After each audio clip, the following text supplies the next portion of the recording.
I was playing in a band called Wretched Hive, which is kind of like we were like a sludge metal, stoner death metal band. And the other guitar player in that band brought to my attention that, hey, this PV6505 MH, it's a little mini head. So it is about the same size as this.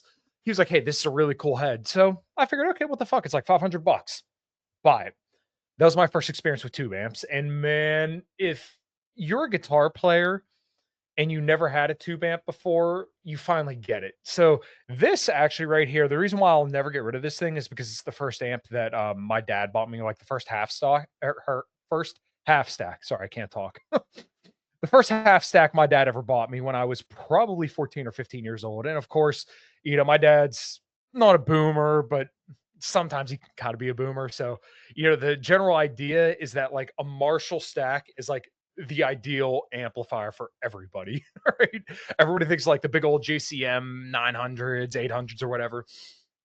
And, that's what you see on every single stage, everywhere, every rock concert ever is Marshall, right? So my dad probably just saw that. He's like, oh, look, red is his favorite color. So I'm just going to buy him a red Marshall half stack and he'll love it. And I did. And I could never quite get that like punchy tone that everybody else had. And I just didn't know why, because, I was a 15-year-old kid just learned to play guitar, doing chromatics up and down the neck and just picking really fast, trying to learn how to play fast.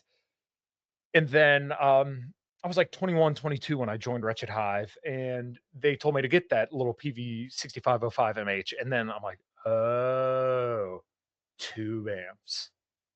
Changed my entire world.